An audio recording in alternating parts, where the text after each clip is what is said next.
ವಿಶ್ವಾರಾಧ್ಯ ಬಸವಾಂಬೆಯನ್ನು ಹೃದಯ ಮಂದಿರದಲ್ಲಿ ಸ್ಮರಿಸಿಕೊಳ್ಳುತ್ತಾ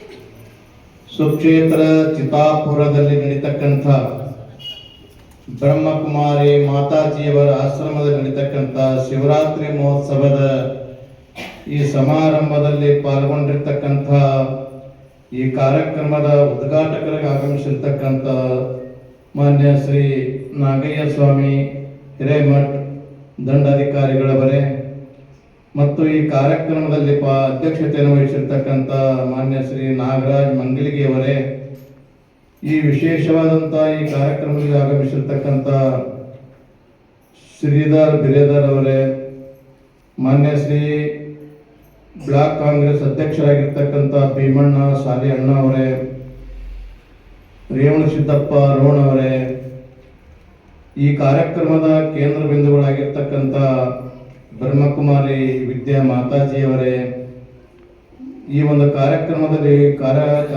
ಪಾಲ್ಗೊಂಡಿರ್ತಕ್ಕಂಥ ಬ್ರಹ್ಮಕುಮಾರಿ ಗಿರಿಜಾ ಮಾತಾಜಿಯವರೇ, ಈ ಸಮಾರಂಭದಲ್ಲಿ ಪಾಲ್ಗೊಂಡಿರ್ತಕ್ಕಂಥ ಸದ್ಭಕ್ತಾದಿಗಳೇ ಹಾಗೂ ತಾಯಂದಿರೇ, ನೀವೆಲ್ಲ ಅನೇಕ ವಿಚಾರಗಳನ್ನು ನೀವೆಲ್ಲ ತಿಳ್ಕೊಂಡಂಥವ್ರಾಗಿದ್ದೀರಿ. ಮಹಾಶಿವರಾತ್ರಿ ಎಲ್ಲ ಕಡೆಯೂ ಕೂಡ ನಡೀತಕ್ಕಂಥದ್ದು ಆಗ್ತಾ ಇದೆ. ಒಂದು ಕಡೆ ಒಬ್ಬ ಅನುಭವಿ ಹೇಳ್ತಾನೆ, ನೀ ಬಾಳು ಶಿವನ ಭಜಿಸಿ ನೀ ಬಾಳು ಅಂತ ಹೇಳ್ತಾನೆ. ಈ ಭೂಮಿ ಮೇಲೆ ಎಷ್ಟು ದಿವಸ ನೀ ಬಂದಿದ್ದೀ ಇರಾಕ, ಏನ್ ಮಾಡ್ಬೇಕಂದ್ರೆ ಶಿವನ ಭಜಿಸಿ ನೀ ಬಾಳು ಅಂತ ಹೇಳ್ತಾನೆ. ಇನ್ನೊಂದು ಕಡೆ ಒಬ್ಬ ಹೇಳ್ತಾನೆ, ಶಿವ ಶಿವ ಎಂದು ಸವಿಸಿರಿ ನಾಲಿಗೆ, ಶಿವ ಶಿವ ಎಂದು ಸವಿಸಿರಿ ನಾಲಿಗೆ ಭವರೋಗವ ತಾಪೋಗುವುದು ಅಂತ ಹೇಳ್ತಾರೆ. ನಮ್ಮ ನಾಲಿಗೆ ಅದು ಬರಂಗಿಲ್ಲ, ನಮಗೆ ಬೇರೆನೇ ಬರ್ತದೆ. ಮತ್ತೊಬ್ಬರಿಗೆ ಬೈದ್ರ ಸಮಾಧಾನ, ನಿಂದ ಮಾಡಿದ್ರೆ ಸಮಾಧಾನ. ದೇವರು ನಾಲಿಗೆ ಯಾಕೆ ಕೊಟ್ಟಾನ ಅಂದ್ರೆ ಮತ್ತೊಬ್ಬರಿಗೆ ಬೈಯೋದಕ್ಕಲ್ಲ, ಮತ್ತೊಬ್ಬರಿಗೆ ನಿಂದ ಮಾಡೋದಕ್ಕಲ್ಲ. ಅದಕ್ಕೆ ಹೇಳ್ತಾರ, ಶಿವ ಶಿವ ಎಂದು ಸವಿಸಿರಿ ನಾಲಿಗೆ ಭವರೋಗವ ತಾಪೋಗುವುದು. ಈ ಒಂದು ಶಿವರಾತ್ರಿ ಜಾಗರಣೆಯ ಮಹೋತ್ಸವದೊಳಗೆ ಅಮ್ಮಾಜಿಯವರು ಮಾತಾಜಿಯವರು ಬಹಳ ಚೆನ್ನಾಗಿ ಹೇಳಿದರು. ಇವತ್ತಿನ ದಿನಮಾನಗಳಲ್ಲಿ ಏನೆಲ್ಲ ವಾತಾವರಣಗಳನ್ನು ನೋಡ್ತಿರ್ತೀವಿ ನಾವು. ಮಾಧ್ಯಮದಲ್ಲಂತೂ ಅದನ್ನು ಟಿವಿ ಹಚ್ಚಿ ಬಿಟ್ರೆ ಅದನ್ನೇ ನೋಡ್ಬೇಕು ನಾವು. ಇಂಥ ಕಾರ್ಯಕ್ರಮಗಳು ಪ್ರಸಾರ ಮಾಡಂಗಿಲ್ಲ ಅವರು. ಒಳ್ಳೊಳ್ಳೆ ಆಧ್ಯಾತ್ಮಿಕವಾಗಿರ್ತಕ್ಕಂಥ ಕಾರ್ಯಕ್ರಮ ಆಗಿರ್ಬೋದು, ಯಾವುದೇ ಒಂದು ಪುರಾಣ ಪ್ರವಚನಗಳು ಬಹಳಷ್ಟು ಅವ್ರು ಪ್ರಚಾರ ಮಾಡಂಗಿಲ್ಲ. ಯಾವುದಾರೇ ಒಂದು ಕೆಟ್ಟದ್ದಾಯಿತು ಅಂದ್ರೆ ಅದನ್ನು 10 ಸಾರಿ ತಿರುಗಿಸಿ ತೋರಿಸಿ ಎಲ್ಲರೂ ಮೈಂಡಿನೊಳಗೆ ಏನು ಬರಕತ್ತದ ಅಂತಂದ್ರೆ ಈ ಕಡೆ ಮುಖಾನೇ ಆಗ್ತಾ ಇಲ್ಲ ಜನರಲ್ಲಿ. ಆ ಒಂದು ವ್ಯವಸ್ಥೆಯನ್ನು ನಾವು ಇವತ್ತು ನೋಡ್ತಾ ಇದ್ದೀವಿ. ಆದರೆ ನಮ್ಮ ದೇಶ, ಭಾರತ ದೇಶ ಅಂದ್ರೆ ಅಧ್ಯಾತ್ಮದ ತವರು ಮನೆ ಅಂತ ಕರೀತಾರೆ. ಎಲ್ಲಿ ಕೂಡ ಹೊರದೇಶದಲ್ಲಿ ದುಡ್ಡದ, ಬೇಕಾದಷ್ಟು ಆಸ್ತಿಗಳದವ, ಏನದವ, ಸಮಾಧಾನ ಶಾಂತಿ ಸಿಗಬೇಕಾದ್ರೆ ಎಲ್ಲಿ ಬರ್ಬೇಕಂದ್ರೆ ನಮ್ಮ ಭಾರತ ದೇಶಕ್ಕೆ ಬರಬೇಕು. ನಮ್ಮ ದೇಶದೊಳಗೆ ಏನದಂದ್ರೆ ದೇವರ ಬಗ್ಗೆ, ಗುರುಗಳ ಬಗ್ಗೆ, ಅನೇಕರ ಬಗ್ಗೆ ಒಂದು ನಂಬಿಕೆ ಅದ. ನಮ್ದು ಏನದಂದ್ರ ದೇವರ ಬಗ್ಗೆನೂ ನಂಬಿಕೆ ಅದ, ಗುರುಗಳ ಬಗ್ಗೆನೂ ನಂಬಿಕೆ ಅದ. ಹೆಂಗ ಅಂತ ಕೇಳಿದ್ರೆ ಇವತ್ತಿನ ದಿನಮಾನಗಳಲ್ಲಿ ಎಲ್ಲಾ ಕಡೆಗೂ ನೋಡ್ರಿ ಪುರಾಣಗಳು, ಪ್ರವಚನಗಳು, ಪುರಾಣಿಕರು ಸಿಗಂಗಿಲ್ಲ. ಅಷ್ಟು ಕಾರ್ಯಕ್ರಮಗಳು ನಡೀತಾನೆ ಇದಾವೆ. ಬಹಳ ಮೊದಲು ನಾವು ಸಣ್ಣವರಿದ್ದಾಗ ತೇರುಗಳು ದುಂಡಿಗೆ 101 ತೇರು ಅಂದ್ರಿ, ಸಾವಿರಾರು ತೇರುಗಳಾಗಿದ್ದಾವೆ. ಒಂದೊಂದು ಹಳ್ಳಿ ಒಳಗೆ ಒಂದೊಂದು ಕಾರ್ಯಕ್ರಮ ನಡೀತಾನೆ ಇದಾವೆ. ನೀವು ದೇವರ ಬಗ್ಗೆ ನಮ್ಮಲ್ಲಿ ಏನದಂದ್ರೆ ವಿಶ್ವಾಸ. ನಮ್ಮಲ್ಲಿ ಇಲ್ಲಿ ಹೋದ್ರೆ ನಮ್ಗೆ ಒಳ್ಳೇದಾಗ್ತಾನೆ ಅಂತ ವಿಶ್ವಾಸ, ನಂಬಿಕೆ ಅದು. ಈ ಒಂದು ಏನೇ ಒಂದು ಕಾರ್ಯಕ್ರಮ ಮಾಡ್ಬೇಕಾಗಿತ್ತಂದ್ರೆ ಎಲ್ಲರೂ ಕೂಡ್ಕೊಂಡು ಪಟ್ಟಿ ಮಾಡ್ತಿರ್ತಾರೆ. ಊರಾಗ ದೊಡ್ಡ ದೊಡ್ಡ ಪ್ರಮುಖರು ಕೂಡ್ಕೊಂಡು ಹಳ್ಳಿ ಮನಿ ಹೋಗ್ತಿರ್ತಾರೆ. ಹೋದಂತ ಸಂದರ್ಭದೊಳಗ ಎಲ್ಲರೂ ಬಲ್ಲಿ ಪಟ್ಟಿ ಮಾಡ್ತಾರೆ. ಕೇವಲ ಬಡವಿರ್ತಾನವ, ಅವನಿಗೆ ಕೇಳಂಗಿಲ್ಲ. ಯಾಕಂದ್ರೆ ಬಹಳ ಅವ ಬಡವದಾನೆ, ಅವನಿಗೆ ಯಾಕೆ ಕೇಳ್ಬೇಕಂತ ತಿಳ್ಕೊಂಡು ಕೇಳಂಗಿಲ್ಲ. ಬೇರೆ ಎಲ್ಲಾ ಕಡೆಗೆ ಕೇಳ್ತಾರೆ, ಅವನಿಗೆ ಕೇಳಂಗಿಲ್ಲ. ಅವನಿಗೆ ಸಮಾಧಾನ ಇರಂಗಿಲ್ಲ. ಶಿವರಾತ್ರಿ ಶಿವನ ಕಾರ್ಯಕ್ರಮ ನಡೆದರೆ ನಾ ಯಾಕೆ ಸುಮ್ ಕೊಡ್ಬೇಕಂತ ತಿಳ್ಕೊಂಡು ಮತ್ತೊಬ್ಬರ ಹೊಲದಾಗ ಕೆಲಸ ಮಾಡಿ ಆ ಕಮಿಟಿಯವ್ರಿಗೆ ಕೊಡಾಕ ಬರ್ತಾನೆ. ಅವ್ರಂತಾರ, ನೀನೇ ಬಹಳ ಕಷ್ಟದಾಗಿದ್ದೀವಿ, ಹೈರಾಣದಾಗಿದ್ದೀವಿ, ನೀ ಯಾಕೆ ಕೊಡ್ತೀಯ ಅಂತ ಕೇಳಿದ್ರೆ ಅವಾಗ ಒಂದು ಮಾತು ಹೇಳ್ತಾನೆ. ಏನಂತ, ಯಪ್ಪ, ದೇವರ ಗುಡಿ ಚಲೋ ಇಟ್ಟೇವಂದ್ರ ದೇವರು ನಮ್ಮ ಮನಿ ಚಲೋ ಇಡ್ತಾನ ಅನ್ನೋ ವಿಶ್ವಾಸದಿಂದ ಕೊಡ್ತೀವಿ ಅಂತ ಹೇಳ್ತಾರೆ. ಅದಕ್ಕೆ ನಮ್ಮ ನಂಬಿಕೆ, ವಿಶ್ವಾಸ ವಿಶ್ವಾಸ, ದೇವರ ಬಗ್ಗೆ ಪರಮಾತ್ಮನ ಬಗ್ಗೆ ವಿಶ್ವಾಸದ. ಒಮ್ಮೆ ಹಿಂಗೆ ಅಕ್ಬರ್ ತನ್ನ ಆಸ್ಥಾನದೊಳಗೆ ಕೂತಂತ ಸಂದರ್ಭದೊಳಗೆ ನಾವು ಹೇಳ್ತೀವಿ ದೇವರು ದೊಡ್ಡವನಪ್ಪ, ದೇವರದನಪ್ಪ ಅಂತ ಹೇಳಿದಾಗ ಅವ ಅಂದಂತ ಎಲ್ಲರೂ ದೇವರದನ್ನ ಪರಮಾತ್ಮ ಅದಾನ ಅಂತೀರಿ, ಎಲ್ಲಿ ಅದಾನ ತೋರಿಸ್ರಿ ಅಂದವ. ಎಲ್ಲರೂ ಹೇಳ್ತೀರಿ, ಎಲ್ಲರೂ ಗುಡಿಯಾಗ ಹೇಳ್ತೀರಿ, ಮಠದಾಗ ಹೇಳ್ತೀರಿ, ಎಲ್ಲಾ ಕಡೆ ಹೇಳ್ತೀರಿ ದೇವರದನ ಪರಮಾತ್ಮ ಅದಾನ ಅಂತೀರಿ. ಮತ್ತು ದೇವರು ಹೆಂಗ ಅದಾನ ತೋರಿಸ್ಬೇಕು. ಮತ್ತು ದೇವರ ಮುಖ ಎಕಡೆ ಅಂದ್ರೆ ದೇವ್ರು ಎಕಡೆ ನೋಡ್ಲಕತ್ತಾನ ಮತ್ತು ದೇವ್ರು ಏನೇನ್ ಕೆಲಸ ಮಾಡ್ತಾನ ನಮಗದು ಬೇಕು ಉತ್ತರ ಅಂದ. ಅವನ ಆಸ್ಥಾನದೊಳಗೆ ಸುಮಾರು 11-12 ಮಂದಿ ಆಸ್ಥಾನದೊಳಗೆ ಪಂಡಿತರಿದ್ರು. ಎಲ್ಲರಿಗೂ ಹೇಳ್ದ, ಯಾರಿಗೂ ಹೊಳಿಲಿಲ್ಲ, ತೆರಿಜಾಡಿಸ್ತಾರೆ ಎಲ್ಲರೂ. ಕಡೆಗೆ ಬೀರ್ಬಲ್ಲ ಕುತ್ಕೊಂಡಿದ್ದ, ಏನಪ್ಪ ಮತ್ತೆ ನನ್ನ ಪ್ರಶ್ನೆಗೆ ಉತ್ತರ ಕೊಡಬೇಕು. ಅವಾಗ ಬೀರ್ಬಲ್ ಅಂದ, ನನಗೊಂದು 3 ದಿವಸ ಅವಕಾಶ ಕೊಡ್ರಿ, ಟೈಮ್ ಕೊಡ್ರಿ, ನಾನು ಉತ್ತರ ಕೊಡ್ತೇನೆ ಅಂತ ತಿಳ್ಕೊಂಡು ಹೋದಂತ ಸಂದರ್ಭದೊಳಗೆ ಮನ್ಯಾಗ ಹೋಗ್ತಾನ, ಮಸ್ತ್ ವಿಚಾರ ಮಾಡ್ತಾನೆ. ಅವನು ತಿಳಿಯಾಗ ಹೊಡೆಯಂಗಿಲ್ಲ. 1 ದಿವಸ ಹೋಯ್ತು, 2ನೇ ದಿವಸ ಊಟ ಬಿಟ್ಟ, ನೀರು ಬಿಟ್ಟ, ಒಂದು ಚಿಂತೆ ಕುತ್ಕೊಂಡ. ಇನ್ನೇನು ನಾಳೆ ಹೋಗ್ಬೇಕೈತಲ್ಲ, 2ನೇ ದಿವಸಕ್ಕ ಅವ್ರ ಮನೆ ಒಳಗೆ ಒಂದು 6 ವರ್ಷದ ಮೊಮ್ಮಗಳು, ಸಣ್ಣ ಹುಡುಗಿ. ಆ ಹುಡುಗಿ ಬಂದು ಮುತ್ತೆನ ಮುಖ ನೋಡ್ತದ. ನಮ್ಮ ಮುತ್ತೆ ಎಲ್ಲರೂ ನಗಿಸ್ಕೋತಿರ್ತಿದ್ದ.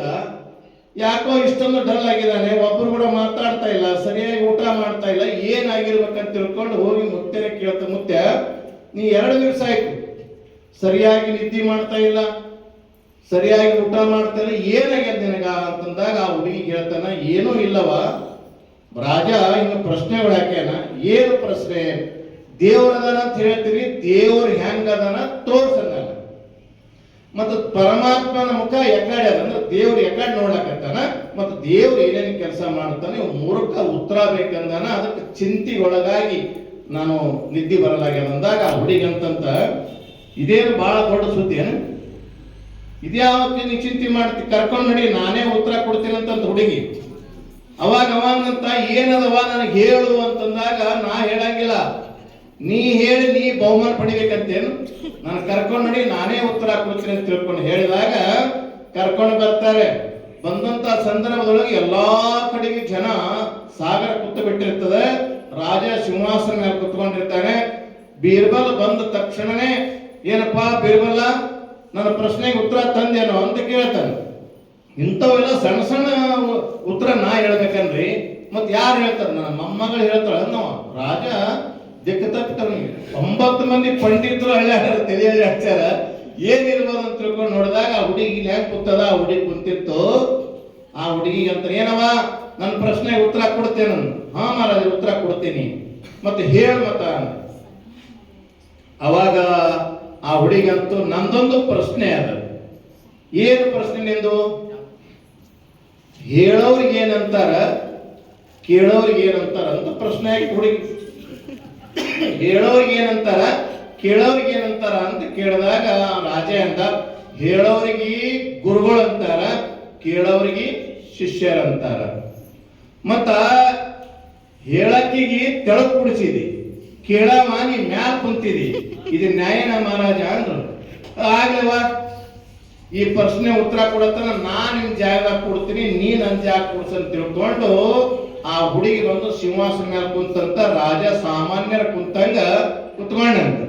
ಕುಂತ್ಕೊಂಡ ತಕ್ಷಣನೇ ಒಂದು ಗ್ಲಾಸ್ನಾಗ ಒಂದಿಷ್ಟು ಹಾಲು ತಗೊಂಬರತ್ತ ಹುಡುಗಿ, ಒಂದು ಮೋಂಬತ್ತಿ, ಒಂದಿಷ್ಟು ಕಡ್ಡಿಪಟ್ಟಿ ತಗೊಂಬರತ್ತ ಹುಡುಗಿ. ತಂದ್ರು. ಆ ಹಾಲನ್ನ ರಾಜನಿಗೆ ಕೇಳ್ತಾಳೆ, ಇದು ಏನದ ಮಹಾರಾಜ? ಹಾಲದ. ಮತ್ತೇನದ? ಏನಿಲ್ಲ, ಹಾಲದನು. ಮತ್ತೇನೇನಾಗ್ತದೆ? ಅದಕ್ಕೆ ಸಂಸ್ಕಾರ ಕೊಡಬೇಕಾಗ್ತದೆ. ಏನು ಸಂಸ್ಕಾರ ಕೊಡಬೇಕು? ಹಾಲನ್ನ ಕಾಸಬೇಕು, ಹೆಪ್ಪಾಕಬೇಕು, ಅದನ್ನ ಕಡಿಬೇಕು, ಕಡದಾಗ ಬೆಣ್ಣೆ ಬರ್ತದ, ಕಾಸಿದಾಗ ತುಪ್ಪ ಸಿಗ್ತದ ಅಂತ ರಾಜ. ಹಾನೊಳಗೆ ತುಪ್ಪ ಆದ ಅಂತ ಕೇಳಿದ್ರು. ಆದ ತೋರ್ಸು ಮತ್ತ, ಹಂಗೆಂಗ್ ಬರ್ತದ? ಮತ್ತೆ ಹೆಂಗಂಗ್ ದೇವ್ರು ಕಾಣ್ತಾನೆ? ಎಲ್ಲರಿಗೂ ಕಾಣಂಗಿಲ್ಲ ದೇವರು.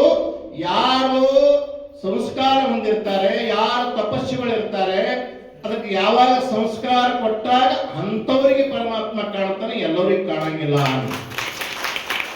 ಹಾಲೇ ತುಪ್ಪ ಇದ್ರು ಪರಮಾತ್ಮ ಹೆಂಗ್ ಕಾಣಂಗಿಲ್ವೋ, ಎಲ್ಲರಿಗೂ ಕಾಣ್ತಾನೆ, ಕಾಣಂಗಿಲ್ಲ, ಅಂಥವ್ರಿಗೆ ಕಾಣ್ತಾನೆ ಅಂದಾಗ ಮೊನ್ನೆ ಮಹಾರಾಜನಿಗೆ ಇಳಿದು ಬಿಡ್ತು ನಿಶಾ. ಅಲ್ಲವ ಹೋಗ್ಲಿ ಬಿಡ, ಮತ್ತ ದೇವ್ರ ಮುಖ ಯಾಕಡೆ ಅಂದ್ರೆ ದೇವ್ರು ಯಾಕಡೆ ನೋಡಕತ್ತಾರ. ಅವಾಗ ಹುಡುಗಿ ಏನ್ ಮಾಡಿತು, ಈಗೇನು ನಾವು ದೀಪ ಪ್ರಜ್ವಲನ ಮಾಡಿದಿವಲ್ಲ, ಆ ಮೋಂಬತ್ತಿಯನ್ನ ಹಚ್ಚಿ ಆ ಹುಡುಗಿ ಕೇಳ್ತಾಳ, ಮಹಾರಾಜರೇ ಈ ದೀಪದ ಮುಖ ಯಾಕಡೆ ಅದ, ಈ ದೀಪ ಯಾಕಡೆ ನೋಡ್ಲಕತ್ತದ. ಅವಾಗ ಅವ ಅಂದ, ಇದ್ರ ಮುಖ ಎಲ್ಲಾ ಕಡೆಗೆ ಅದನ್ನವ. ನೀವು ದೇವರು ಯಾಕಡೆ ನೋಡ್ಲಕತ್ತಾನ ಅಂತ ಕೇಳಿದ್ರಲ್ಲ, ಹಾಗೆ ದೇವರು ಒಂದೇ ಕಡೆಗೆ ನೋಡಂಗಿಲ್ಲ, ಅವ ಎಲ್ಲಾ ಕಡೆಗೂ ಅವನಿಗೆ ಎಲ್ಲಾ ಕಡೆಗೆ ಅವ ನೋಡ್ತಾನ ಅಂತಂದಾಗ ರಾಜನಿಗೆ ಸ್ವಲ್ಪ ಸಮಾಧಾನ ಆಯ್ತು. ಇನ್ನೊಂದು ಪ್ರಶ್ನೆವ ಅಂತ ಕೇಳಿದ, ನಿನಗೆ ಅರ್ಥ ಆಗಿಲ್ಲೇನೋ ಅಂತ ಕೇಳ್ತ ಹುಡುಗಿ. ಇಲ್ಲವ ಅಂತ ಹೇಳಿದ. ನೋಡು, ದೇವರು ಅದಕ್ಕೆ ಹೇಳ್ತಾರ, ದೇವ್ರು ಏನ್ ಮಾಡ್ತಾನ, ಮ್ಯಾಲಿದ್ದವ್ರಿಗೆ ತೆಳಗ್ ಕೂಡಿಸ್ಯಾನ, ಕೆಳಗಿದ್ದಕ್ಕೆ ಮ್ಯಾಲ ಕೂಡಿಸ್ಯಾನ. ಅದಕ್ಕಂತಾರ ದೇವರಾಟ ಬಲ್ಲವ್ರು ಯಾರು ಅಂತ. ಇವತ್ತು ನೋಡು, ರಾಜರಿ ಈ ದೇಶದ ರಾಜ ನಿನಗೆ ತೆಳಗ್ ಕೂಡಿಸ್ಯಾನ, ನನಗ್ ಮ್ಯಾಲ ಕೂಡಿಸ್ಯಾನ ಅಂತಂದಾಗ ಅವಾಗ ಸಮಾಧಾನ ಆಯ್ತಂತ. ಮತ್ತು ದೇವರು ಎಲ್ಲಾ ಕಡೆಗೆ ಇದ್ದರೆ ಗುಡಿ ಯಾಕೆ ಕಟ್ಟಬೇಕು, ಇದು ಪ್ರಶ್ನೆ. ಈಗ ದೇವರು ಎಲ್ಲಾ ಕಡೆಗೆ ತುಂಬಿಕೊಂಡ, ಕಲ್ಲಿನೊಳಗದ, ಮಣ್ಣಿನೊಳಗದ, ಎಲ್ಲಾ ಕಡೆಗೆ ಅದ ಅಂದ್ರೆ ಈ ದೇವ್ರ ಗುಡಿ ಹಾಕ್ಬೇಕು ಪ್ರಶ್ನೆ ಮಾಡ್ತಾರೆ. ದೇವ್ರ ಎಲ್ಲಾ ಕಡೆಗೆ ತುಂಬಿಕೊಂಡ ಅಂದ್ರೆ ದೇವ್ರ ಗುಡಿ ಹಾಕ್ಬೇಕು ಅಂದಾಗ, ಇವತ್ತು ನಾವೆಲ್ಲ ರೈತರಿದ್ದೀರಿ, ನೀವೆಲ್ಲ ನಿಮ್ಮ ಮನೆಯೊಳಗೆ ಆಕಳುಗಳದಾವ, ಗೋಮಾತ ಅದಾಳ. ಆ ಆಕಳ ಹಾಲನ್ನ ಹಿಂಡಬೇಕಾದ್ರೆ ಬಾಲ ಹಿಂಡ್ರ ಹಾಲು ಬರ್ತವೆ, ಕಾಲ್ ಹಿಂಡ್ರ ಹಾಲು ಬರ್ತವೆ, ಯಾವ ಮೈ ತುಂಬ ಹಾಲು ಇರ್ತದ ಕರೆ, ಆಕಳ ದೇಹದೊಳಗೆ ಹಾಲು ಇರ್ತದ ಕರೆ, ಬಾಲ ಹಿಂಡಿರ, ಕಿವಿ ಹಿಂಡಿರ, ಕಾಲ್ ಹಿಂಡಿರ ಬರಂಗಿಲ್ಲ. ಹೆಂಗ ಸ್ಥಳಗಳನ್ನ ಅಂದ್ರೆ ಕೆಚ್ಚಲದೊಳಗೆ ಸ್ಥಳಗಳನ್ನ ಹಿಂಡಿದಾಗ ಹೆಂಗ ಹಾಲು ಬರ್ತದೋ ಹಂಗ ದೇವರು ಎಲ್ಲಾ ಕಡೆ ಇದ್ದು ಎಲ್ಲಾ ಕಡೆ ಪ್ರಕಟ ಆಗಂಗಿಲ್ಲ. ಎಲ್ಲಿ ಪ್ರಕಟ ಆಗ್ತಾನಂದ್ರೆ ಗರ್ಭಗುಡಿ ಅಂತ ಮಾಡಿರ್ತೀವಲ್ಲ, ಅಲ್ಲಿ ನಮಗ ಪ್ರಕಟ ಆಗ್ತಾನ, ಅಲ್ಲಿ ನಮಗ ಆಶೀರ್ವಾದ ಮಾಡ್ತಾನ ಅಂತ ಹೇಳಿದ್ರು. ಅದಕ್ಕಾಗಿ ಇವತ್ತು ಶಿವರಾತ್ರಿ, ಮಹಾಶಿವರಾತ್ರಿ ನೋಡ್ರಿ, ಇಂಥ ಕಾರ್ಯಕ್ರಮಗಳು ಜನ ಬರಂಗಿಲ್ಲ. ಇವತ್ತೊಂದು ಬೇರೆ ಒಂದು ಮ್ಯೂಸಿಕಲ್ ನೈಟ್ ಅದ, ಒಂದು ಡ್ಯಾನ್ಸ್ ಅದ, ಒಂದು ಏನಾದಂತಂದ್ರೆ ಜಾಗ ಸಾಲಂಗಿಲ್ಲ, ಅಷ್ಟು ಜನ ಬರ್ತದೆ. ಒಮ್ಮೆ ಏನಾಗಿತ್ತು ಅಂತ ಕೇಳಿದ್ರೆ, ಹೆಂಗ ಎಲ್ಲರೂ ಕೂಡ್ಕೊಂಡು ಮಾತಾಜಿಯವರೊಂದು ಪ್ರವಚನ ಮಾಡಬೇಕು, ಶಿವರಾತ್ರಿ ಬಂದದ, ಒಂದು 11 ದಿವಸ ಮಹಾಶಿವನ ಬಗ್ಗೆ ಪ್ರವಚನ ಮಾಡಿಸ್ಬೇಕಂತ ತಿಳ್ಕೊಂಡು ಪ್ರವಚನ ಚಾಲು ಮಾಡಿಸಿದ್ರಂತ. ಯಾರು ಬರಲಿಲ್ಲ ಅಂತ 4 ಮಂದಿ ಕಮಿಟಿಯವ್ರಿಗಿಂತ 4 ಮಂದಿ ಕೂತ್ರತ್ತ. ಪುರಾಣಿಕ್ ಬಹಳ ದೊಡ್ಡ ಜಾಣಿದ್ದವ, ಅವನ್ ಪುರಾಣಕ್ಕೆ ಅಂದ್ರೆ ಸಾವಿರಾರು ಮಂದಿ ಕೂಡೋರು, ಎಂತ ಊರಾಗ ಬಂದಪ್ಪ, ನನ್ನ ರಿಕಾರ್ಡ್ ಡೌನ್ ಆಗ್ತಂತ ತಿಳ್ಕೊಂಡು ಅವ್ರಿಗೆ ಅದು ತಿಳಿಯಾಗಿ ಉಳ್ಕೊಂಡು ಬಿಡುತ್ತೆ. ಇಷ್ಟೇನ್ ಜಾಗದಾಗ ಇದ್ರೂ ತುಂಬಲಿಲ್ಲ ಅದು. ಅವಾಗ ಕಮಿಟಿ ಅವ್ರಿಗೆ ಹೇಳಿದ್ನಂತ, ಏನಂತ ನೋಡ್ರಿ, ಜಾಗರಣೆ ದಿವಸ ಮುಗೀತದಲ್ಲ ಕಾರ್ಯಕ್ರಮ, ಅವತ್ತೊಂದು 10 ಕೂರಿ ಹೊಲ್ದಾಗ ದೊಡ್ಡ ಪಂಡಾಲ್ ಹಾಕ್ಬೇಕು, ಅಲ್ಲಿ ನನ್ನ ಪ್ರವಚನ ಅಂದ. ಮುತ್ಯ, ಇದೇ ತುಂಬಸಕ್ ಆಗಲ್ಲ, ಇದೇ ಜಾಗನೇ ತುಂಬಸಕ್ ಆಗಲ್ಲ, 10-15 ಕೂರಿಗೆ ಹೊಲ್ದಾಗ ಪಂಡಾಲ್ ಹಾಕ್ತಿ ಅಂತಾರೆ, ಹ್ಯಾಂಗ ನೀವು ನೋಡ್ರಿ ಅನ್ನವ. ಯಾಕಂದ್ರು ನಾಳೆ ಶಿವರಾತ್ರಿ ಇತ್ತು. ಇವತ್ತಿಂದಲೇ ಏನ್ ಮಾಡದಂದ್ರೆ ಪುರಾಣಿಕ, ನಾಳೆ ಶಿವರಾತ್ರಿ ಜಾಗರಣೆ ದಿವಸ ಚಿತ್ತಾಪುರದೊಳಗ ಬ್ರಹ್ಮಕುಮಾರಿ ಮಾತಾಜಿಯವರ ಆಶ್ರಮದೊಳಗ ಸಾಕ್ಷಾತ್ ಶಿವನ ದರ್ಶನ ಮಾಡಿಸ್ತೀನಿ ಅಂದ. ಹೊರ ಕುಂತಿರ್ತಾವಲ್ಲ ಖಾಲಿ ಕಟ್ಟಿ ಕಂಪನಿ, ಸಾಕ್ಷಾತ್ ಶಿವನ ದರ್ಶನ ಮಾಡಿಸ್ತಾರೆ. ನಡ್ರಲ್ಲ ನಾವು ಹೋಗಮ್, ನೀವು ಹೋಗ, ಚಾಲು ಆಯ್ತಂತ ಎಲ್ಲ ಮಂದಿ. ಭಾರಿ ಎಲ್ಲಾ ಕಡೆ ಪ್ರಚಾರ ಆಗಿಬಿಡ್ತು. ನಾಳೆ ಏನಪ್ಪಾ ಅಂದ್ರೆ, ನಾವು ಆಶೆ ಬಂದಂತ ಒಬ್ಬ MLA, ಒಬ್ಬ ಮುಖ್ಯಮಂತ್ರಿ ಆಗಿರ್ತಾನೆ, ಅವನಿಗೆ ನೋಡಕ್ ಎಷ್ಟೋ ಜನ ನಾವು ಹೋಗಿರ್ತೀವಿ. ಸಾಕ್ಷಾತ್ ಶಿವನೇ ಬರ್ತಾನಂದ್ರೆ ಯಾರು ಬರ್ಲಿಕ್ಕಿಲ್ಲ. ಇಡೀ ಮೂಲೆಗಳಿಂದ ಬಂದ್ರು. 20 ಎಕರೆ ಜಮೀನ್ದಾಗ ಪಂಡಾಲ ಸಾಲಿಲ್ಲ, ಲಕ್ಷಾನುಗಟ್ಲೆ 10 ಲಕ್ಷ ಗಟ್ಟಲೆ ಜನ ಸೇರ್ತಂತ. ಅವ ಪುರಾಣಿಕ ಅಂದಂತ, ಇದೇ ಒಂದು ಚಾನ್ಸ್, 6 ದಿವಸ ಯಾರೂ ಬಂದಿಲ್ಲ, ಬಿಡಬಾರ್ದಂತ 5 ತಾಸು ಹೇಳಿದಂತ. ಅವ್ರ ಪುರಾಣ ಕೇಳ ಕಡೆಗೆ ನಿಗನೇ ಇಲ್ಲ ಅವ್ರಿಗೆ. ಹೆಂಗಂದ್ರೆ ಪರಮಾತ್ಮ ತೋರಿಸ್ತೀನಿ ಅಂದ್ರೆ ಯಾವಾಗ ತೋರಿಸ್ತಾನೆ. ಮಂದಿ ಹೇಳದೆ ಅವರೆಲ್ಲ ಮಾಡಿದ್ರು. ಕಂಡಾಪಟ್ಟಿ ಕುಂತು ಕೆಲವು ನಿದ್ದೆ ಮಾಡಕತ್ತು, ಕೆಲವು ಕಡಿ ಕುಂತು, ಇನ್ನೇನು ನಿದ್ದೆ ಮಾಡುವಂತ ಪ್ರಸಂಗ ಬಂತಲ್ಲ, ಅವಾಗ ಅಂದವ, ನೋಡ್ರಿ ಎಲ್ಲರೂ ಜಾಗ್ರ ಆಗ್ರಿ ಅಂದ. ಏನು ಜಾಗ್ರ ಆಗ್ತಾನಲ್ಪ, ಏನು ಆಯ್ತು, ಈ ಪರಮಾತ್ಮ ಬರ್ತಾನ, ಅವ್ ಮಕ್ಕೊಂಡು ಬಡದು ಹೇಳು ಶಿವ ಬರ್ತಾನೆ, ಹೇಳು ಎಲ್ಲರಿಗೆ ಎಬಿಸಿ ಕುಂದಿಸಿರಂತ. ಹಿಂಗೆ ನೋಡಕತ್ತಂತ ಎಲ್ಲರೂ ಯಾಕಡೆ ಬರ್ತಾನ ಪರಮಾತ್ಮ, ಹ್ಯಾಂಗ ಬರ್ತಾನ ಅಂತ ತಿಳ್ಕೊಂಡು ನೋಡಿದಾಗ ಅವ ಏನ್ ಮಾಡಿದ ಅಂತ ಕೇಳಿದ್ರೆ, ತನ್ನ ಕಿಸ್ತ್ಯಾಗ ಸಣ್ಣದೊಂದು ಕ್ಯಾಲೆಂಡರ್, ಶಿವನ ಚಿತ್ರದ ಫೋಟೋ ಹಿಂಗ ತಗೊಳಕ್ಕೆ ಹಿಂಗ್ ಹೇಳ್ಬಿಟ್ಟು ನೋಡ್ರಿ ಎಲ್ಲರೂ ದರ್ಶನ ಮಾಡ್ರಿ ಅಂತ. ಅವೊಂದು ಶ್ರೀಶೈಲಕ್ಕೆ ಹೋಗಿ ಮೊನ್ನೆ ದೊಡ್ಡ ಫೋಟೋ ತಂದೀವಿ, ಶಿವನ್ ಮಲ್ಲಿಕಾರ್ಜುನದು, ಕಾಶಿ ವಿಶ್ವನಾಥ ತಂದೀವಿ.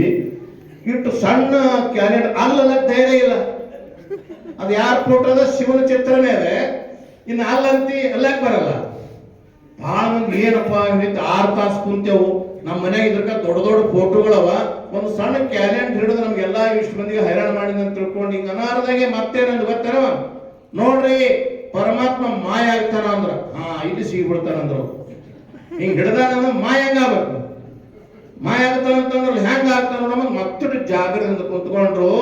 ಹೇಳ್ದ ಮತ್ತೆ ಹೇಳ್ದ ಏನ್ ಮಾಡಿದ, ಎಡಕಿಸ್ತಾಗಿಂದ ಏನ್ ಮಾಡಿದ, ₹1 ಕಡಕ್ ನೋಟ್ ಪರಮಾತ್ಮನ ಮುಂದೆ ಹಿಂಗೆ ಇಟ್ಟುಬಿಟ್ನಂತ. ಏನ್ ಕಾಣಕತ್ತದ್ರಪ್ಪ ನಿಮಗ ಅಂತ ಕೇಳಿದ್ರಂತ. ₹1 ನೋಟ್ ಕಾಣಕತ್ತದ್ರ ನಿಮಗ ಅಂದ್ರಂತ.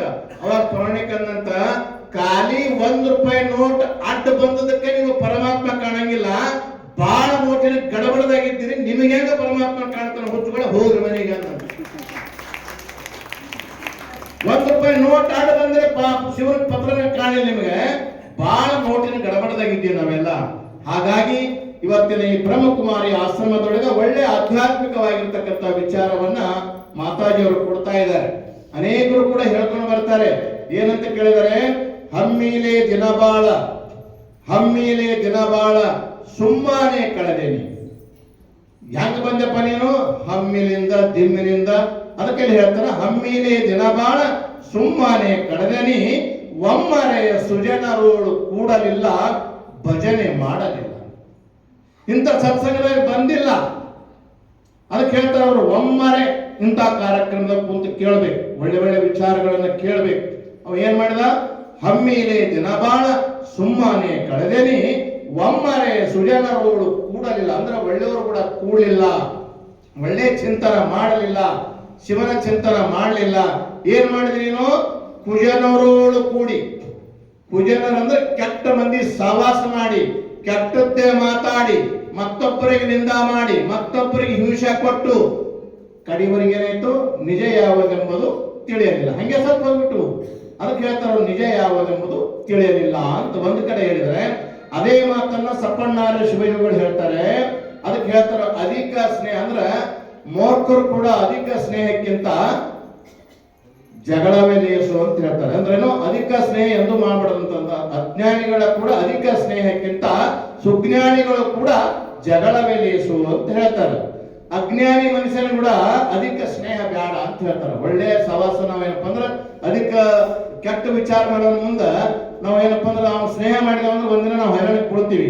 ಅದಕ್ಕೆ ಜ್ಞಾನಿ ಕೂಡ, ಒಬ್ಬ ಜ್ಞಾನಿ ಕೂಡ ನೀನು ಹೋಗಿ ಅವನ ಬಗ್ಗೆ ಜಗಳ ಆಡಿದ್ರೆ ಒಳ್ಳೇದನ್ನೇ ಬರ್ತದೆ. ಕಲ್ಸಕ್ರಿ ಕಣ್ಣಿ ಎಕಡೆ ಕಡಿದ್ರು ಸೀನಿ ಇರ್ತದಿಲ್ಲ. ಹಾಗೆ ಇಲ್ಲಿ ಸಪ್ಪಣ್ಣ ಶಿವಗಳು ಒಂದು ಮಾತು ಹೇಳ್ತಾರೆ. ಏನಂತ?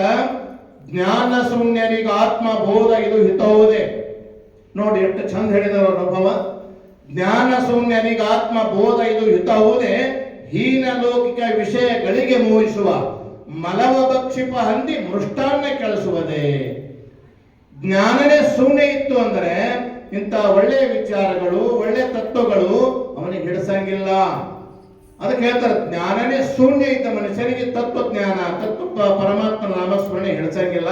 ಅದಕ್ಕೆ ಹೇಳ್ತಾರೆ ಅವರು, ಜ್ಞಾನ ಶೂನ್ಯರಿಗೆ ಆತ್ಮ ಬೋಧ ಇದು ಹಿತವುದೇ, ಹೀನ ಲೌಕಿಕ ವಿಷಯಗಳಿಗೆ ಮೋಹಿಸುವ ಮಲವ ಭಕ್ಷಿಪ ಹಂದಿ ಮೃಷ್ಟಾನ್ನ ಕೆಳಿಸುವುದೇ.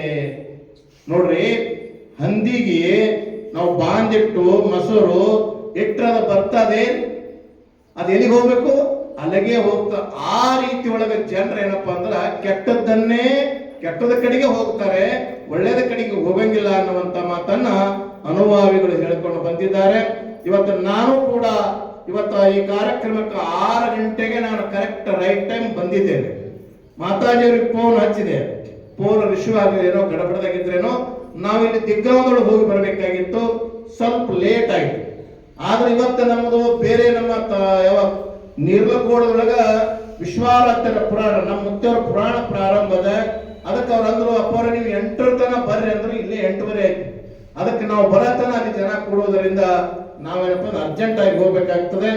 ನಮ್ಮ ತಹಶೀಲ್ದಾರ್ ಸಾಹೇಬರು ಬಹಳ ಅತಿ ಅದ್ಭುತವಾದಂತಹ ಮಾತುಗಳನ್ನು ಹೇಳಿದ್ದಾರೆ. ನಮ್ಮ ಭೀಮಣ್ಣನಂತೂ ಹಳಿ ಮನುಷ್ಯ, ನಮ್ಮ ಮಠಕ್ಕೆ ಬಹಳ ಸಾರಿ ಬರ್ತಾರೆ.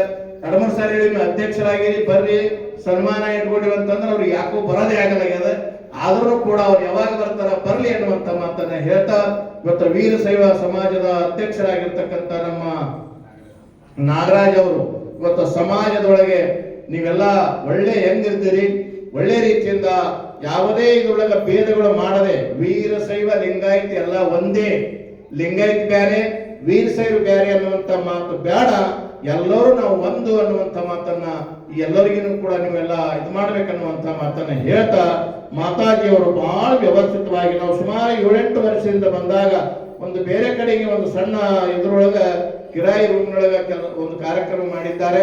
ಇವತ್ತು ನೋಡಿದರೆ ಅದ್ಭುತವಾದಂತ ಒಂದು ಆಶ್ರಮವನ್ನು ನಿರ್ಮಾಣ ಮಾಡಿ ಅನೇಕ ಮಹಾತಾಯಿಯರಿಗೆ, ಮುದ್ದು ಮಕ್ಕಳಿಗೆ ಒಳ್ಳೆ ಸಂಸ್ಕಾರಗಳನ್ನ ಕೊಡುವಂತ ಕೇಂದ್ರ ಯಾವುದಾದ್ರೂ ಇದ್ರ ಅದು ಬ್ರಹ್ಮಕುಮಾರಿ ಆಶ್ರಮ ಅನ್ನುವಂತ ಮಾತನ್ನ ಈ ಸಂದರ್ಭ